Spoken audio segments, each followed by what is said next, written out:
Mary came to power, got the job in late 2013. She was named CEO and took over January 2014. And she kind of came up untraditional route. She was an electrical engineer who came up through manufacturing. She was managing plants, and then after that, she was chief engineering for the manufacturing side of things, which is the so unexciting, non-exciting, unsexy part of the business. It's building cars, bunch of union workers, grease, nuts and bolts, sparks flying off robots in the body shop, all of that. It's not design, it's not engineering where the cars are actually thought up and created. It's where they're all put together. And she was well thought of, and they had kind of had her on the fast track to management. But late 2000s, as they were headed into bankruptcy, they put her into human resources, and even if they're engineers, and she was. So that rather than putting her in an engineering position, she ends up there. The company goes bankrupt and comes out. And the first CEO who the Treasury Department had assigned to run the company, Ed Whitaker, came from AT&T. He was retired, but came out of AT&T. He liked her a lot. And he told me for the book that he thought she was one of the people who really understood the problems at the company.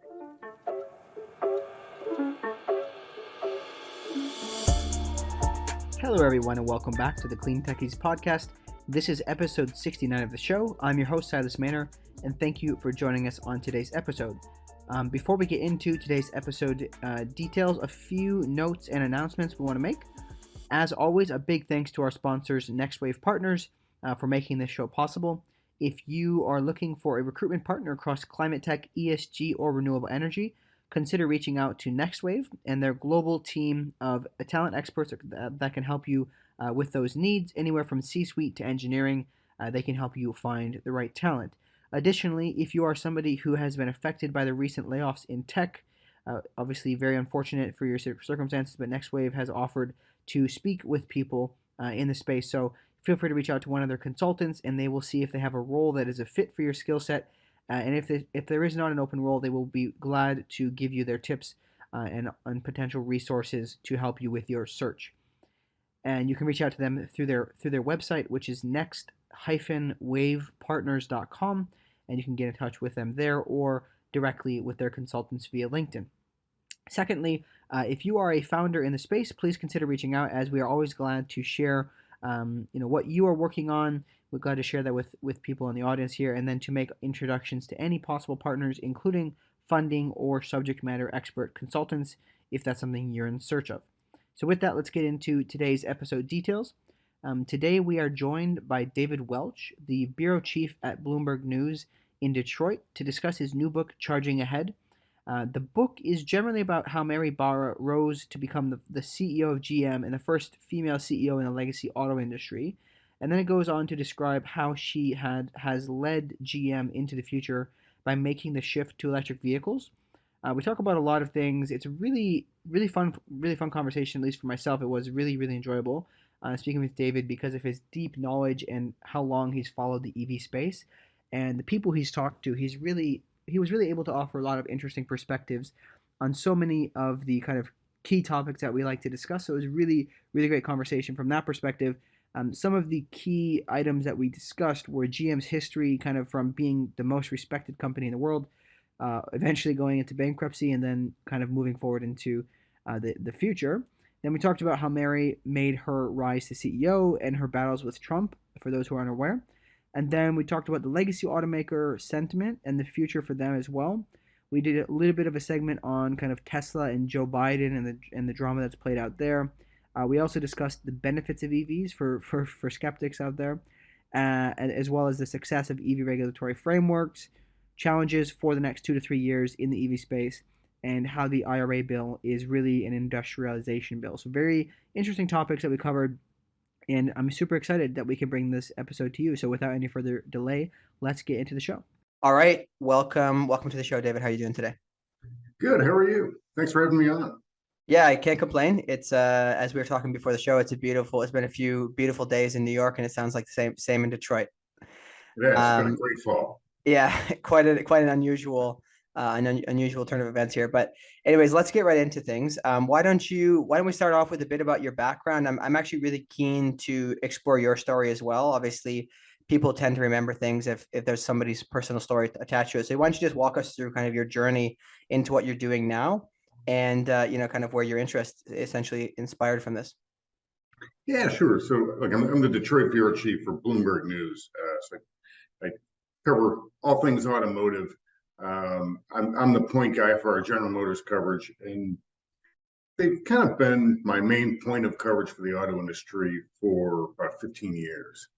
I've sort of left the auto beat, come back, but even when I was with Business Week, which is where I was before Bloomberg, I was the bureau chief for the magazine. GM was always just the fulcrum of our auto coverage. And probably because my first go around with Business Week, GM was always in trouble, and they had all of the problems that all the big industrial companies have. Retiree costs, heavy pensions, high wages, and only made profit on a few products. They were all gas guzzlers, and they just sort of, the times just sort of slipped past them, and the company needed to be completely overhauled. And look, I always thought GM was a great story because, as you probably saw early in the book, in the 60s, it was the most respected company in the world and the most profitable.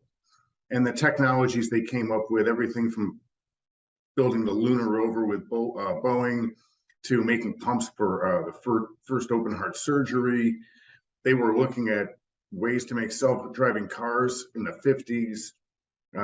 They had experimented with electric cars in the 60s. Now, that had been done 100 years ago too, but they were looking at ways to bring that back. They just had amazing R&D and amazing design, and long decline. In the years I covered it, from about 1999 through bankruptcy in 2009, it was just this collapse of an American icon.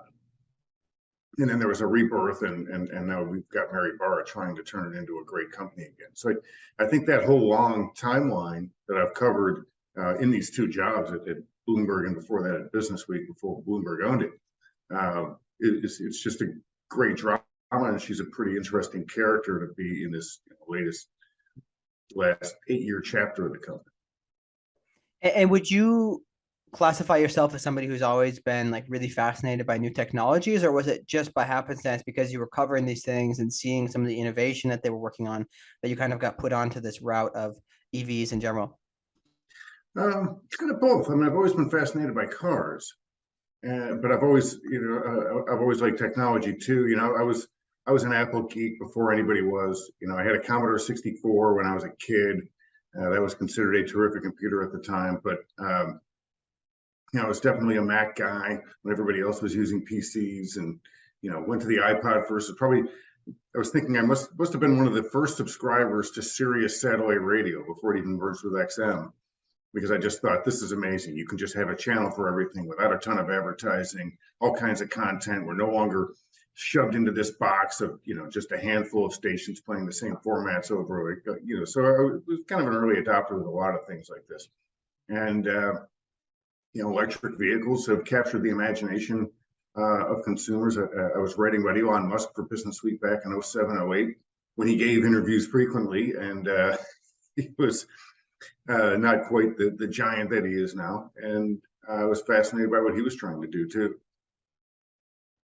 Yeah, I think it's fascinating. I really, really do enjoy talking to people like yourself because I wasn't around for this time, but going through kind of that massive boom of the technology change through the 90s and then into the early 2000s. I think it's really fascinating to hear. I am curious also, obviously you've had a pretty straightforward career in general. How as a young person, I'm always curious to ask people this from a kind of career perspective, how do you keep on what you've done, like on this path that you've gone down? Like, how do you keep the motivation to continue? Has it been something you've always been passionate about, or are there things you have to do to kind of like keep rekindling that fire for what you're doing? Yeah, I wanted to be a journalist. I think we had these little yearbooks when we went from elementary school into middle school, I think 6th grade, and it said life ambition. I had journalist written down back then. I was just always read newspapers. I was always interested in news and current events. I'm really dating myself with Mike Royko, the funny but common sense columnist for the Chicago Tribune. He was syndicated, and I used to read him every evening that he had a column in the Syracuse Herald Journal, now also dead, and just got the bug for it. And I love great stories. I like reading them. I like discovering them, and I like telling them. So that's kind of what keeps you fresh in this business, is always looking for the next great story. Interesting. It sounds simple, but when you get into it and you find the characters, I mean, you look for real life dramas are always so much more interesting than fiction, because you think, wow, this really happened. Yeah, I think there's obviously also an interesting aspect, if I'm thinking about it now, from being able to think, maybe it takes a while to understand this, but you're actually covering these things real time, and one day you can look back and say, hey, I was involved in this, following this, et cetera, et cetera. So I think it's really fascinating. Speaking of good stories, why don't we talk a bit about the book? So can you tell us about your new book, and just kind of dive into, there's a lot of things I'm curious to learn about it, but maybe kind of broadly speaking, the key things that I'm really interested are how Mary ended up coming to lead the company, and just kind of the general history of GM as well. Yeah, sure. So I don't know if people have seen the cover. I've got, this is it here. It's called Charging Ahead, General Motors, Mary Barra and the Reinvention of an American Icon. And, Mary came to power, got the job in late 2013. She was named CEO and took over January 2014. And, she kind of came up untraditional route. She's an electrical engineer who came up through manufacturing. She was managing plants. And then after that, she was chief engineering for the manufacturing side of things, which is the so unexciting, non-exciting, unsexy part of the business. It's building cars, bunch of union workers, grease, nuts and bolts, sparks flying off robots in the body shop, all of that. It's not design, it's not engineering, where the cars are actually thought up and created. It's where they're all put together. And she was well thought of, and they had kind of had her on the fast track to management. But late 2000s, as they were headed into bankruptcy, they put her into human resources. Now, HR is one of those soft disciplines where I think female executives often get sent, and even if they're engineers, and she was. So that rather than putting her in an engineering position, she ends up there. Company goes bankrupt and comes out, and the first CEO who the Treasury Department had assigned to run the company, Ed Whitaker, came from AT&T. He was retired, but came out of AT&T. He liked her a lot, and he told me for the book that he thought she was one of the people who really understood the problems at the company, and she had a real vision for it. Whitaker doesn't stick around long. The guy's 69 years old. Another telecom guy who the Treasury Department had put on the board during bankruptcy, Dan Ackerson, becomes CEO. And Ackerson told me he called her up to his office and said, "What the hell are you doing in HR?" And he wanted her to run product development. This is an important moment, because now she's going over to the part of the business where the cars are actually designed and engineered and created. And that put her into another side of the engineering business. So now she's well-rounded. But what was happening 2009, 10, 11, that period, a lot of executives who led General Motors in the years leading up to bankruptcy, they're actually the years that led them into bankruptcy, they'd been fired or they retired and left, but there was a massive house cleaning. So if you're an up-and-comer, you're in this sort of upper middle layer of management where she was, and you're still standing, and the new guys like you, you have a clean look at the CEO suite that you may not have had. And to her credit, when I'm going to take a quick time warp back here, when she was a management trainee working under Harry Pierce, who was vice chairman of General Motors, Harry oversaw from a distance. He wasn't an engineering guy, he was a lawyer, but he kind of minded over the EV1 project.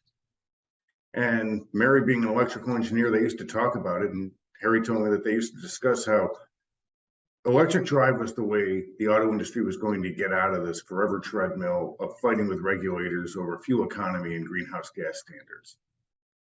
And they agreed with that, but they knew it was very expensive at the time. The EV1 used lead-acid batteries. It got less than 100 miles of range for this tiny two-seater. It wasn't practical, but they knew that's the way that they had to go. Now, GM let that slip away after releasing the car out for 3 years. They lost a lot of money on the program and they canceled it and they took the cars back and crushed them. And what should have been a talisman of green tech for GM ended up being sort of a black eye for the company.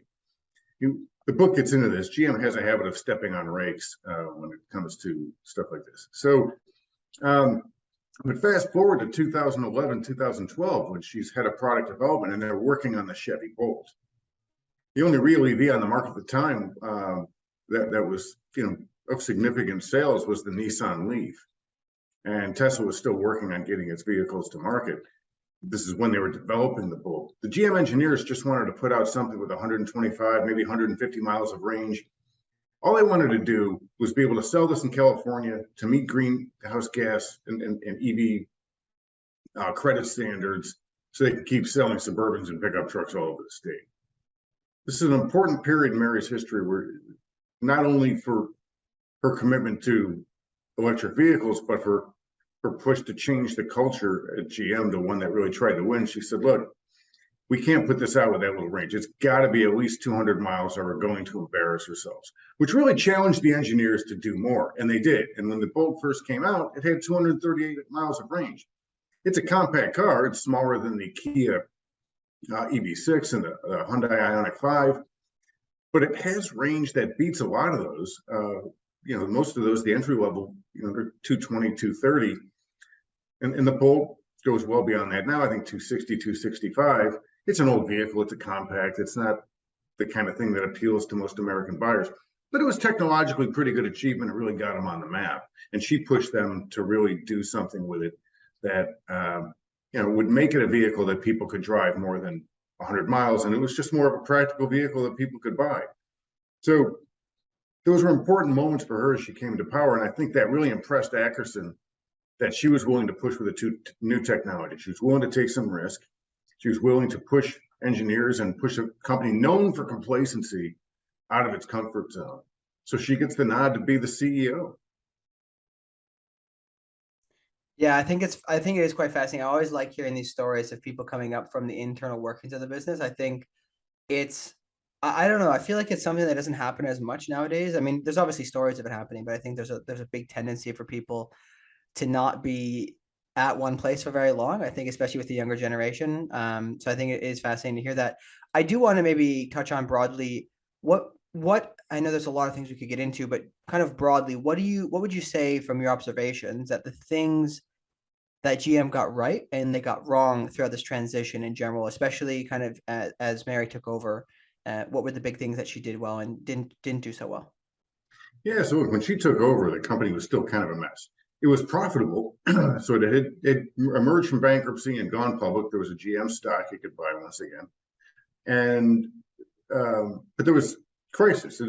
As soon as she takes over, there's the ignition switch mess.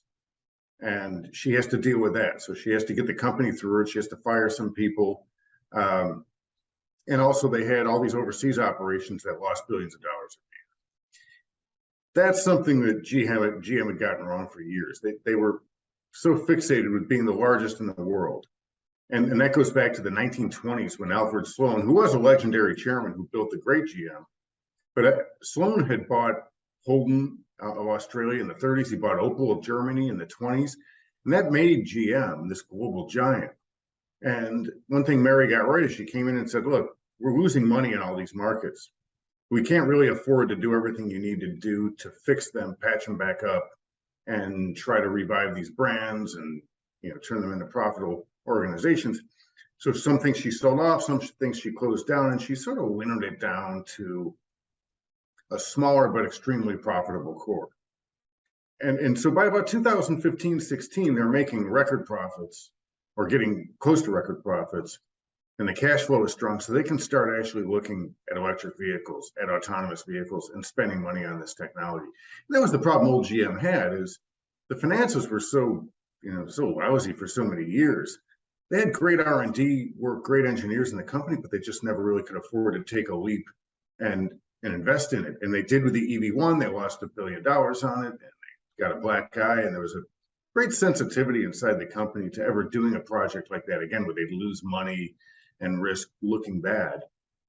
So they got very conservative, and they kind of had to be because their financial situation was so precarious. By turning the company into a hugely profitable business, she took the risk down for investing in technology. Okay, you make a mistake and you lose $1 billion. All right, that's no good, but they can afford to do it. And you do have to take some risks, particularly with technology, if you really want to press forward and gain some kind of advantage, and stake out a position for your company. So those are some of the things that I think she got right. One thing I mentioned late in the book that I don't think they got right. Now, they came out with the Chevy Bolt in 2016, and there was really no encore until they just started building the Hummer early this year. That's a long, and even in car years, 6 years is a long time. Meanwhile, Tesla is selling the Model S, the X, the 3, and then the Y. They're building scale. They're building battery expertise. They're building up this brand that can sell tight shorts, tequila, 4 different EVs, a pickup truck that looks like it's made out of sections of plywood. I mean, the brand is incredibly powerful, and that's going to be tough for GM and Volkswagen and Toyota to go up against now.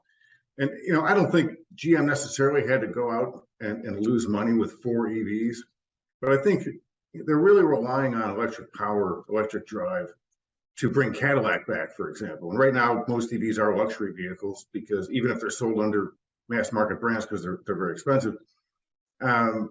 If they had just put out one really good EV for Cadillac in that intervening period, they'd have a Chevy Bolt compact, the Bolt EUV.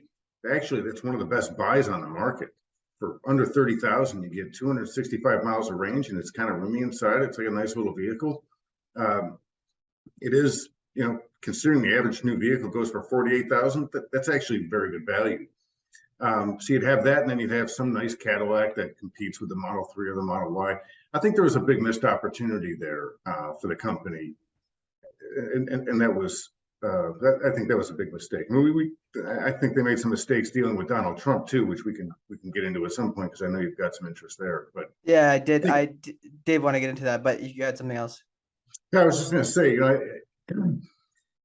and that's sort of a typical GM thing. They came out with OnStar in 1993 and never really developed it into anything. So they had a satellite pipe into the car way back when, and just never captured its potential. They had the EV1 before anyone was doing electric drive, and they let it go. And Tesla was founded in 2002 or 2003, and they took off with it. So there are times when GM was actually first with a good technology or some good ideas, but they just didn't follow through.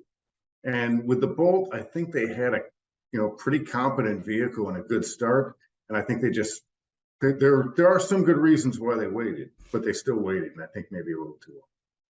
Yeah, I think it's interesting. Obviously, I'm trying to put myself in the shoes of a CEO of a company like GM, right? Like you have to decide on the risks, right? It's a lot of money to throw around, especially when there's not a lot of necessarily buyer's interest. But at the same time, how can you truly gauge the buyer's interest? Because there's not many options on the market, right? So I think it is interesting to see, though, that you listed out the things that they were first on and then just kind of gave up on them.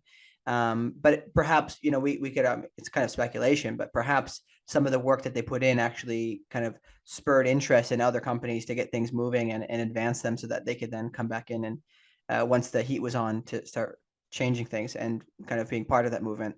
I do want to dive into this a little bit. So you talked a bit, there's a section in the book about Mary's relationship with Trump. And I think it'd be keen to just like dive into a bit of those things, that your thoughts on that process and just kind of how it was, because I don't think a lot of people are familiar with that. Yeah, look, she became a target of his for a couple of years. But when it started out, she was one of the CEOs that Donald Trump pulled on to these. He had a couple different committees. One I think was on manufacturing, and the other one was on business and economics or some such. And I think she was on the business and economics committee. And look, there were I remember talking to a lot of business leaders who were on these committees at the time. And they were telling me that, Trump made them nervous. He was talking about a lot of protectionist moves, big tariffs on Chinese and Mexican vehicles, because he thought we had exported too many jobs.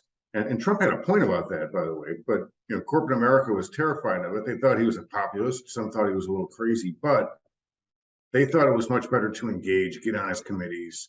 And as one CEO, it wasn't Mary, another CEO put it, they wanted to try to be the adults in the room with Trump. And Mary did that too.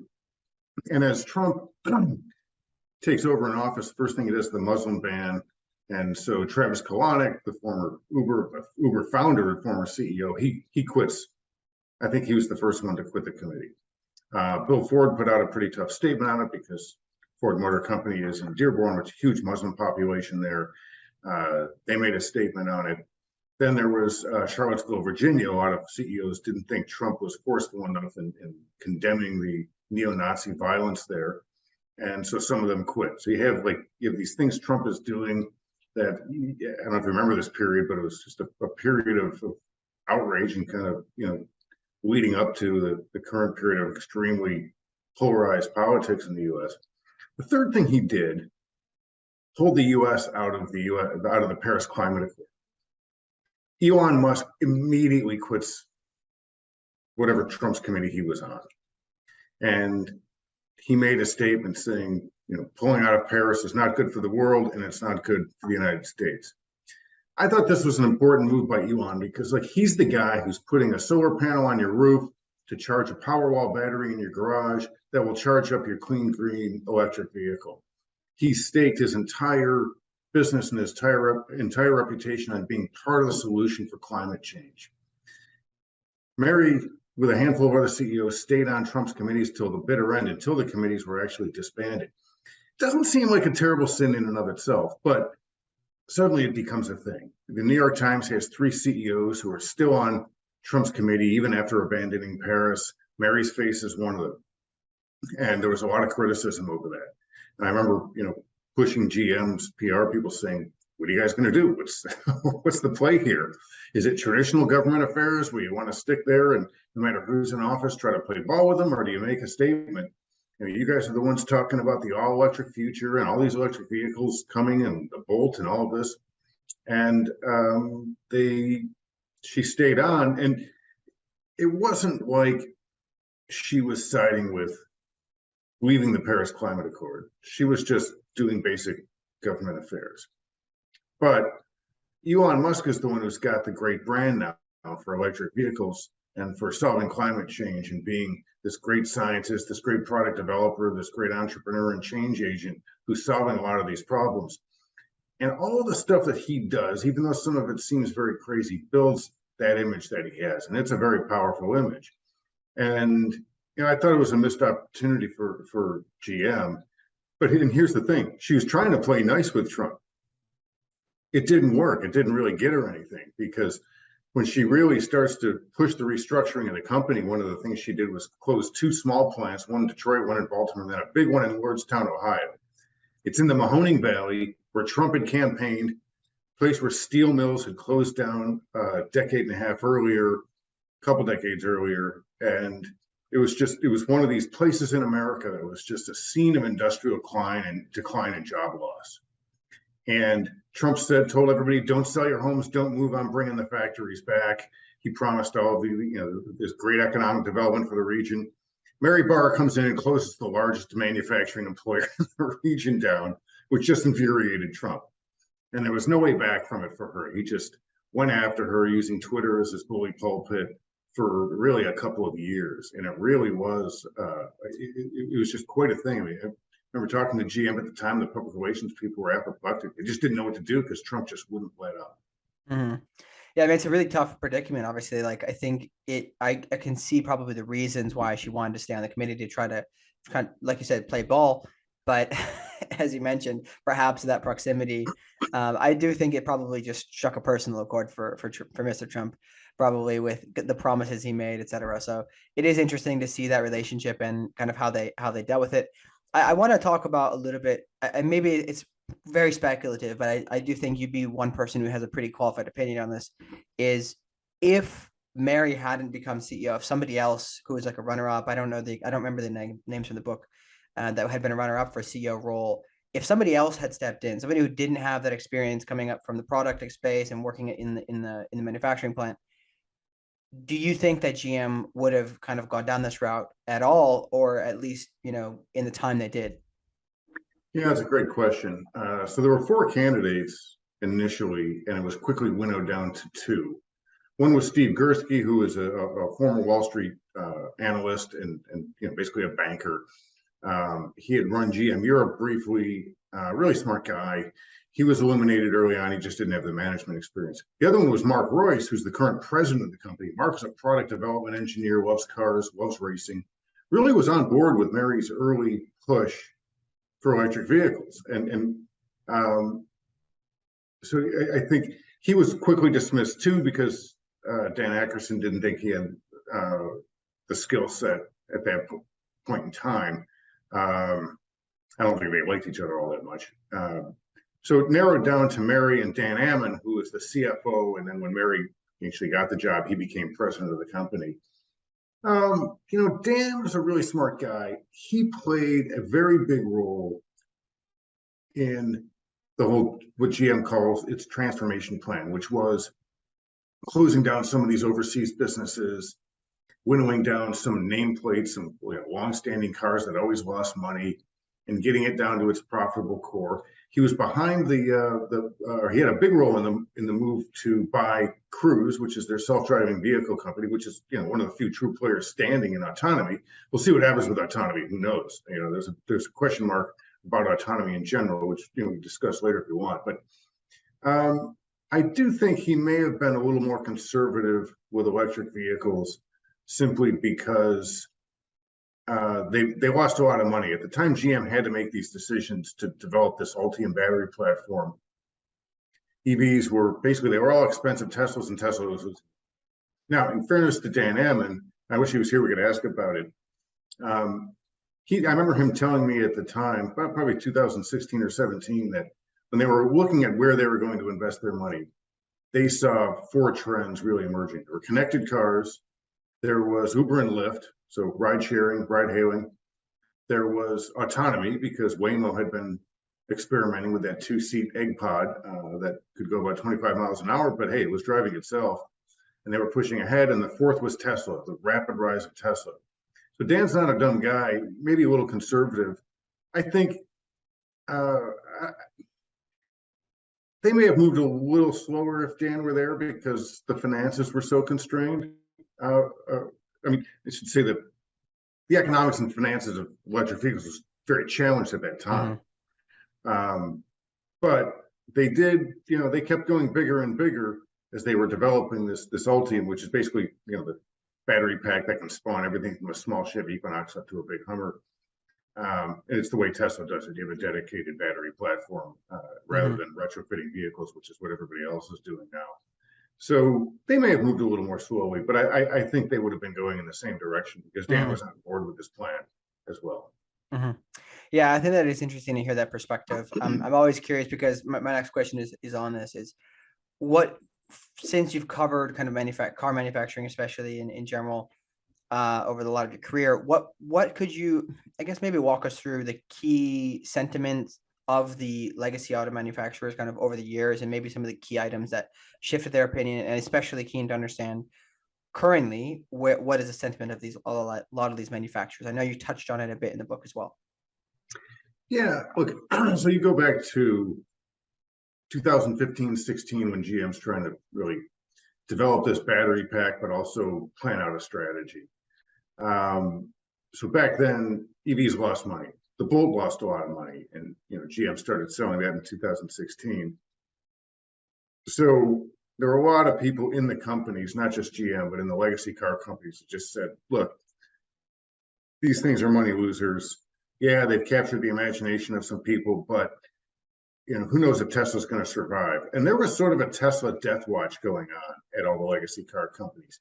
They were waiting for the company to just run out of money any day, and then they could go on doing business as they always had. And I think even Elon said, might have been leading up to the Model 3 launch, that there was a point where they almost ran out of money. I think he said they were a week away from it. So this Tesla death watch and this death wish that Detroit and the other car companies around the globe had for Tesla was not totally unrealistic. It almost happened. I think they would have moved without Tesla staying alive and then succeeding. They would have moved much more slowly for sure. Look, one point I made in the book is that we would not be where we are in electric vehicle development right now without Tesla pushing everybody. And I once the book was done, I counted up, and I think both Tesla and Elon Musk combined are mentioned about 100 times in the book, because I knew with a title like this, talking about GM, you have to read the book to understand why it's called Charging Ahead, which is all of the it's not just about electric vehicles. It's about remaking this company from needing to be the largest in the world at any cost to being happier with a smaller but more profitable size, and then trying to change it into a technology company. And she met resistance along the way from her own executives and engineers in some cases, from Donald Trump, from the union. There was a very long strike. There are still engineers in the company who they believe in electrification, but they're not quite sure that customers are ready for it. That voice is still there, that people just aren't ready, and they're going to be making all these EVs and the buyers won't be there. So, it's charging through all that. And of course, there's the play on words with charging, but the Tesla fanboys are, they go nuts about this. Like, oh my God, it's another Joe Biden type who's not giving Elon the credit. He gets genuflected enough in this book, okay? Like, Elon gets his credit here. But yeah, the attitudes, I still hear some of that talk from people at GM, honestly, that like they're worried that once you get past the early adopter / luxury buyer, because clearly electric vehicles have taken over the luxury market, is the buyer still there? Will GM lose a lot of money out of this? And look, it's a risk, but I think you're better off taking that risk if you're GM or one of the legacy car companies, because you can always slow down vehicle launches. You can always put things off. But when you're behind, the amount of time you lose in developing scale, developing brand image, getting the vehicles out there while other people are gaining market share at your expense, that's a huge cost. And it's one I think that GM's made in the past. I don't think Mary Barra wanted to make that mistake again. Yeah, I think I also was a bit skeptical when I first saw the title. I was like, oh man, it's just going to be just about how GM is changing the world, blah, blah. But I actually, as the book went on, I gained a lot of appreciation for what you were doing with it, because it's actually a more difficult situation than it was for Tesla, right? Because Tesla had this vision, they want to change things, whereas GM just kind of came out of survival mode, right? And then is trying to get to a profitable point, and they don't want to lose it, right? They got to that point, they didn't want to lose it. So they had to kind of decide to put a foot in both boats, if you will. And I will say at the beginning, I was waiting for you to mention Tesla. I was like, okay, where is this going to come? But I don't know if you had any comments on the whole way this has all played out, generally speaking, between like, especially I know a lot of Tesla people mention, hey, why does Joe Biden not talk about Tesla, et cetera? Do you have any comments on, perhaps not necessarily your thoughts on it, but like why strategically he may have done that? Because I know that GM has always had a pretty tight relationship and been kind of the job provider of America in some ways. I'm just kind of curious in your thoughts on that. But you mean why Joe Biden didn't mention Tesla? Is that the question? Yeah. Look, I think it's as simple as you've got an anti-union billionaire. So right there, the Democratic Party's not going to have a lot of fondness for him. And he's kind of he gets political with some of his comments. So I think that's what it boils down to is, Biden wants to be seen as the pro-union president. And he even tried to tie electric vehicle credits to union jobs. That didn't make it. Joe Manchin wouldn't have it, so they couldn't get that included in Build Back Better. And when they came back with the Inflation Reduction Act and the electric vehicle credits, that was nowhere to be found. That you had to these had to be union jobs making the cars in order for them to get these tax credits for consumers. But that was trying to throw a huge bone to organized labor, and Elon does not want the union in his plan. He was very vocal about that. So politically, Joe wants to steer clear of Elon. Now, look, if I'm Joe Biden's speechwriter, when he comes to Detroit to drive the Ford F-150 Lightning, and then after that he goes to the Hummer plant when they were rolling the first electric Hummer off the line, all he really had to do was in his speech get up there and say, here I am at General Motors. They're making the electric Hummer. Mary Barra is pushing to electrify her company by 2035.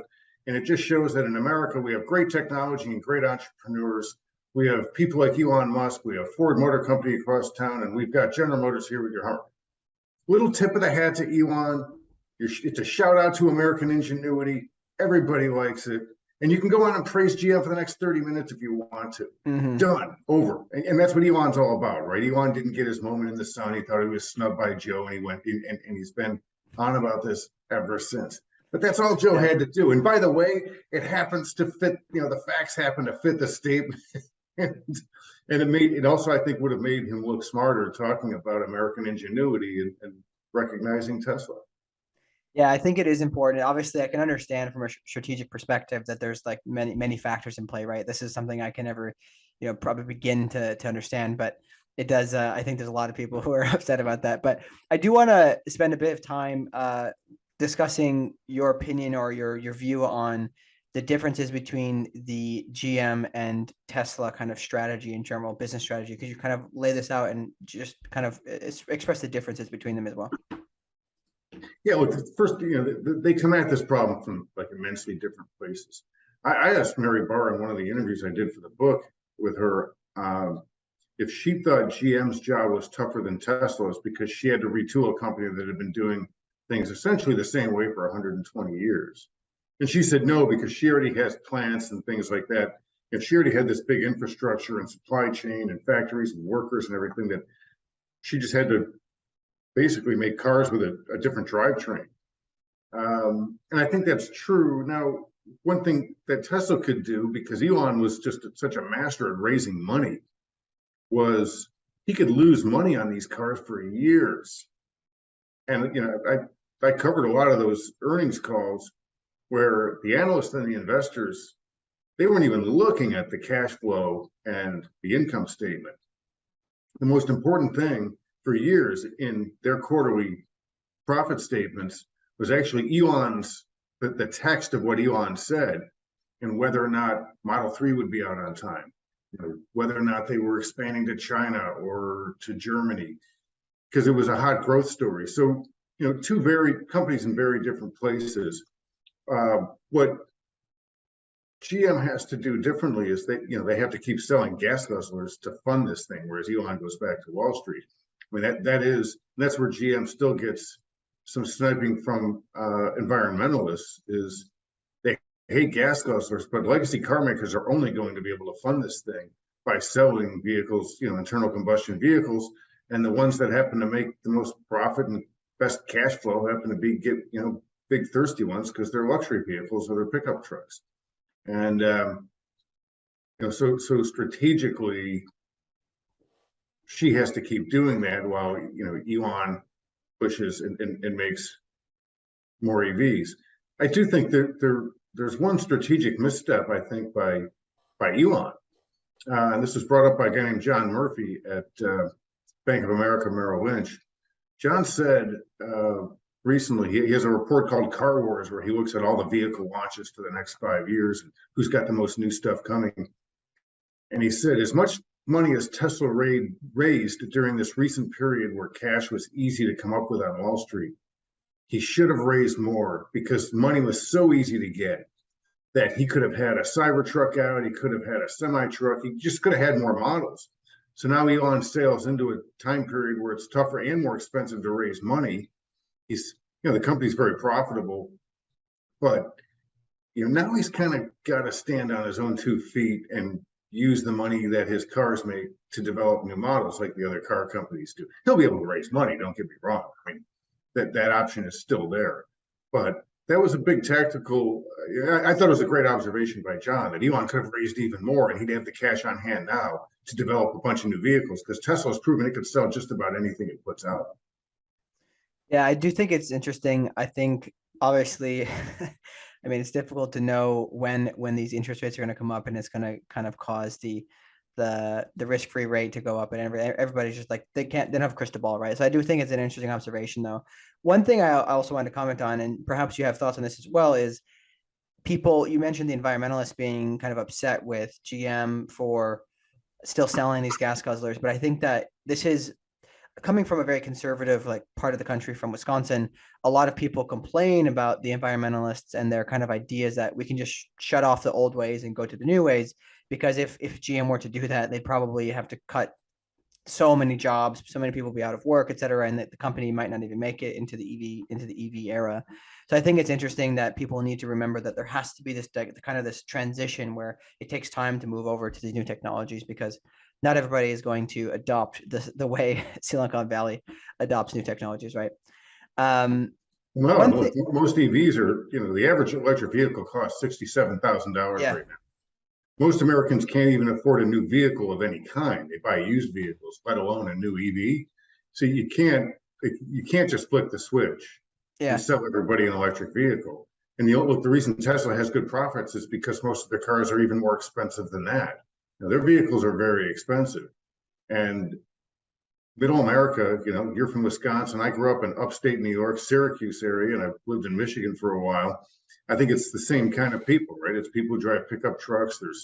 There's small manufacturing like machine shops. There are tradesmen and a lot of agriculture, and they buy stripped down pickup trucks for $28,000 with minimal options because they're going to work them. And even Ford F-150 Lightning, these things are selling for $70,000, $80,000 a piece. Guys in Wisconsin are buying that. They're using it as a work truck. Yeah, no, precisely. That's exactly the situation. I think that there's a reality you have to face, as well as kind of the philosophical idea of what we're doing, right? The principles behind it, but also the realities. I do want to, because you probably have a really good opinion on this, or at least some statistics to share, would be for people who are skeptical of EVs, again, maybe aside from the cost, and I think you did touch on this in the book, in the cost parity that GM's reaching. Could you talk about maybe some of the typical objections people have for EVs, and then kind of dispel those, or at least share the counter to that, so people can understand that the data they have may be a bit old? Yeah, look, it's one of my favorite subjects because I've been writing about the car business on and off for a long time. So a lot of people ask me about, is the time right to buy an EV? Or friends will tell me, look, I'm never going to buy an EV because you can't take road trips. And the first thing I say to them is, never? Never is a very long time, even if you're 50 years old right now. Probably in 1985, a bunch of people said, I'm never going to buy a cell phone because they're the size of a suitcase. They're hugely expensive and the service sucks. And now everybody is staring at their cell phones way more often than is healthy to be looking at them. And they're tiny and they fit in your pocket, and everybody has a smartphone. So technology changes, and EV technology is advancing rapidly. So people tell me I don't see enough charging stations around. That's the one I hear all the time. But you're going to wake up every morning with the car on full because you're going to charge it at home at night. You're going to, quote unquote, fuel your car the same way you charge your smartphone. You wake up in the morning, your phone is totally charged. Look, when I had my iPhone 4, I loved the phone because it was the first one of the series. Thing couldn't hold a charge. I'd be out all day interviewing people, appointments, whatever, and I'd be in a restaurant, pulling out my charger and sticking it into a wall somewhere to, top up a little bit if I could. By the time the iPhone 6 came out, that wasn't a problem. You will see the same thing with cars. They will be able to hold a charge longer. Plus, you don't really need it. How many people drive 250 miles per day? Now, road trips, that's the outlier. It's the edge case. Everyone worries about this. At some point, you will have DC fast charging that can get you significant amount of charge in 10, 20 minutes. And you'll be able to get where you want to go. Those chargers will be out on the American highway system. They're not right now, but they will be. Cost is another one. EV batteries are expensive. You're talking $8,000 or $10,000 for a lot of these batteries. But as we get under $100 per kilowatt hour, there are some breakthroughs out there. Do they get the power density of lithium iron phosphate batteries up? Do you get solid state batteries? Toyota and Honda are already talking about experimenting with those on the road very soon. So all of those things will increase power density, lower cost, and presumably increase charging speeds too. So that eliminates a lot of the issues. I feel like a lot of these charging and range issues are things that Um, they're not going to be fixed in the next 6 months, but certainly in the next 5 or 6 years, maybe probably sooner, and more people will be able to buy an EV. So for a lot of people, it is stay tuned, but the cost is coming down. You're looking at a Mustang Mach-E for 45,000. That's about the average price of it.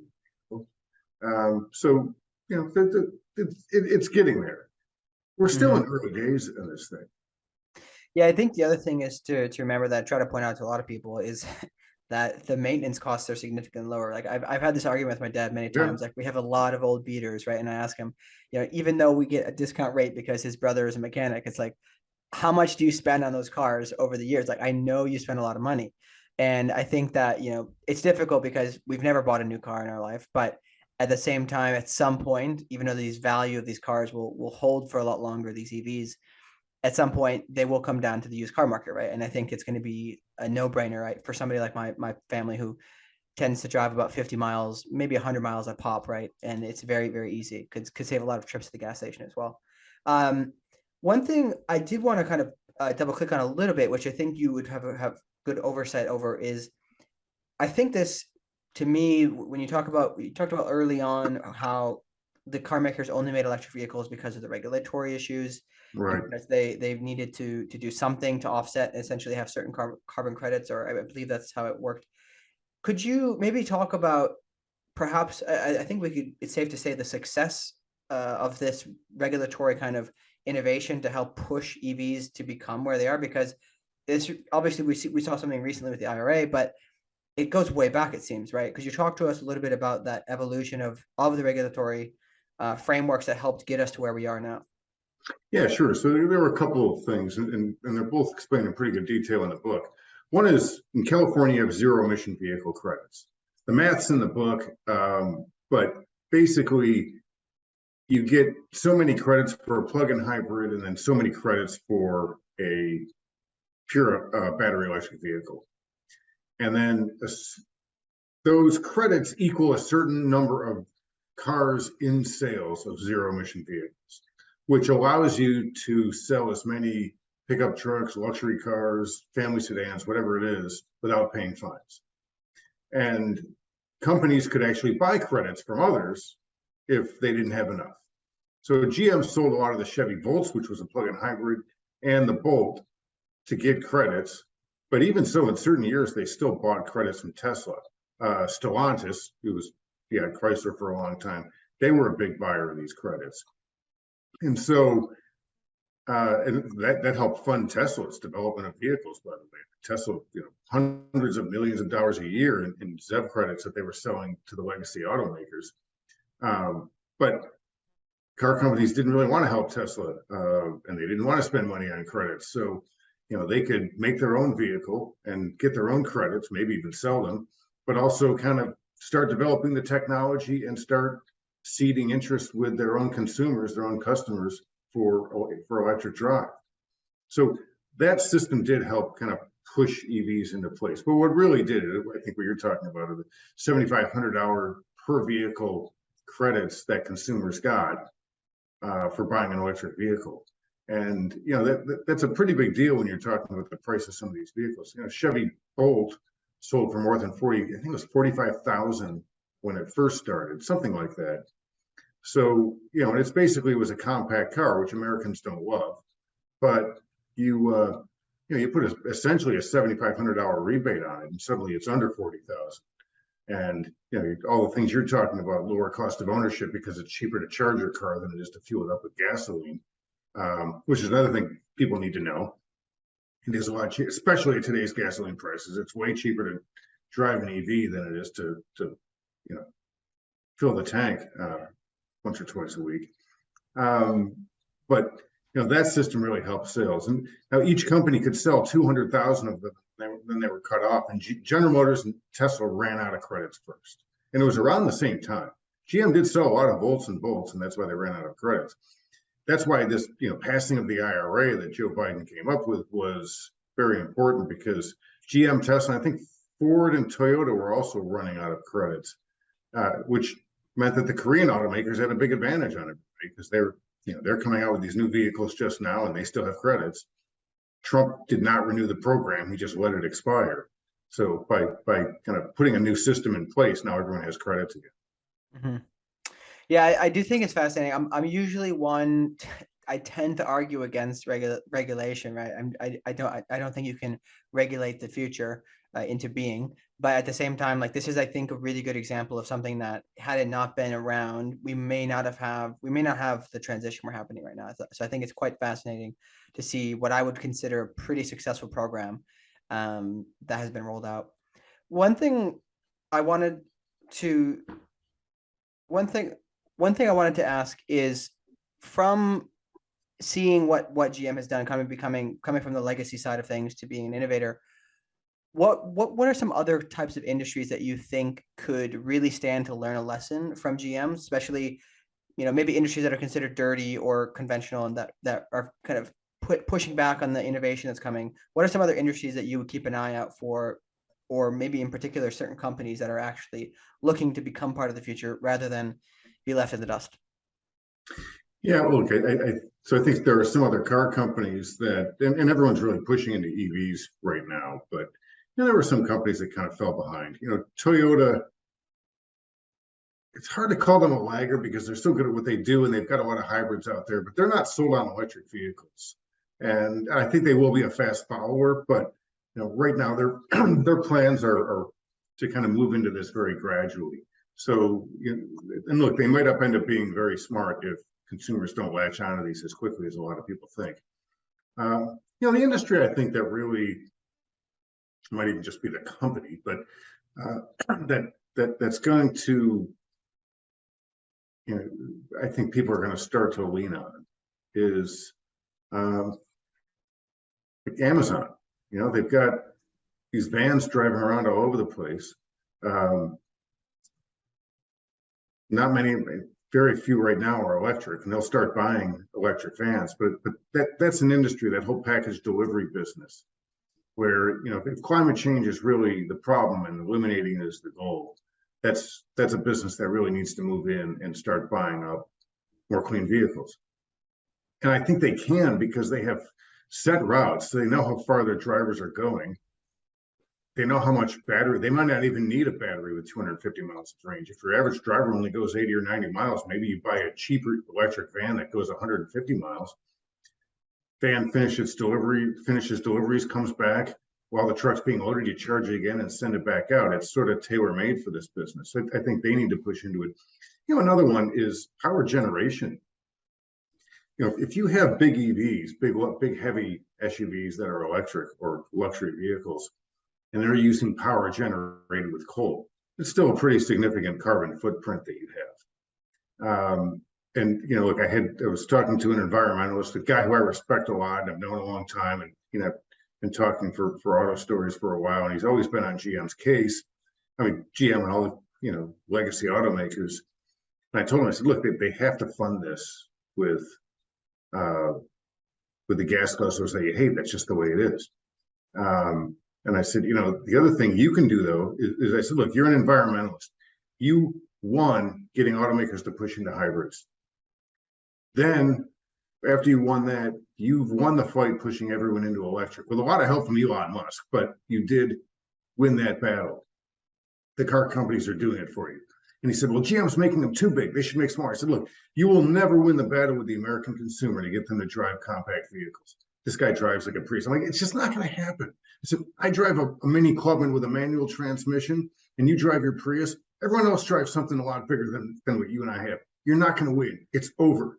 However, I said, you can pressure the power generation business to start cleaning up the sources of fuel so that even a big electric vehicle is green and clean because the power source that charges it up. And I think that's the next battle. Big oil for that matter. Like, look, if they're really not oil companies, they're energy companies that, they could take a lesson from what GM is trying to do and what Volkswagen is trying to do, et cetera. Mm-hmm. Yeah, I think there are some examples of that, and I think it is interesting to see. I just always really find innovation fascinating, because there's the people who have grown big because of the former kind of policies and how things were, and now they're facing it to some extent, eradication. So they have to focus on the future. One last thing, I know we're a bit over time here, to just close off is, given your coverage of the space again, could you talk to us about your general thoughts on EV going forward, kind of the future of the electric vehicle space in general, perhaps some of the big challenges you foresee over the next, I'd say 2 to 3 years. I don't like to go too far out. Some of the more kind of immediate problems. Yes, and for the next 2 to 3 years, the three big challenges are I'm going to call this first category charging and perspective. So charging is an issue, particularly on the highway system for people who want to take road trips. But really, I think the bigger issue for the industry when it comes to charging is getting people to understand that they don't need and will never have a bunch of charging stations on every corner like they do filling stations, because they don't need it. They will fill up, or they will charge up overnight, and then they will drive all day and still have plenty of juice left in their battery when they get home. So they can get an EV, but so you need to. I think people need to know that, and I don't. Judging from the questions I get, the email I get from readers, and that sort of thing, it's not fully appreciated. So that's one. Cost is the other one. We talked about that, and there are a couple of possible breakthroughs that could help there. Other than that, it's kind of getting scale and wringing the washcloth, to get every bit of cost out of batteries to lower the overall price of electric vehicles. The third thing, and this is big, and I'd be a bit worried about it if I were GM or Tesla or anybody, it's sourcing all the minerals that they need and the processing of lithium and cobalt and copper and just all the commodities that they need and the pricing they're going to pay for them. And that was one of the brilliant things I think about the IRA, is that it was really, everyone looked at it as a green bill or an inflation bill. It's actually an industrialization bill, and it's trying to first it's trying to seed more mining and development and processing of all these minerals you need to make electric vehicle batteries. And get that in the US and Canada, where it's easier to come by. To do that,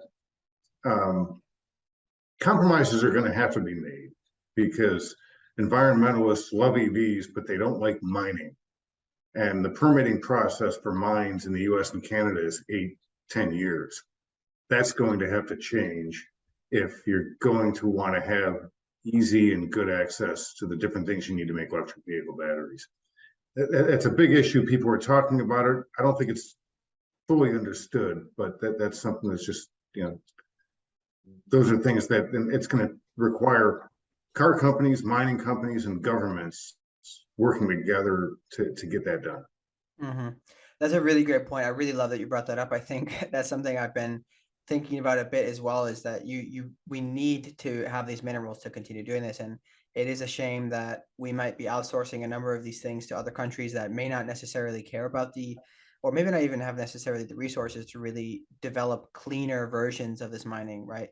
When we could do it here and do it a little bit cleaner, so that it's more impactful for the environment. So, or less impactful to the environment, rather, I should say. But anyways, I really, really appreciate you coming on. Can you, for everybody listening, where's the best place to reach out to get the book? So you can get it on Amazon. It's on the shelves now at Barnes & Noble. And also, if you wanted to buy it direct, it's chargingaheadbook.com. It's published by HarperCollins, so you can find it on their site too. Yeah, absolutely. I really do recommend this book. I have to admit to everybody listening, I was a tad bit skeptical going into reading it, but I really, really enjoyed it. It was something that I actually found very, very well written and very hard time putting down, to be honest, even though I had to usually get out the door to go to work. So it's really good stuff. I recommend people check it out. Great book. It was especially helpful for me, not knowing really the history of GM and then just kind of hearing the whole story. So really do appreciate you coming on, David. And yeah, we'll have to have you again on in the future once you have another story. That'd be great, Cyrus. Thanks a lot. Cheers.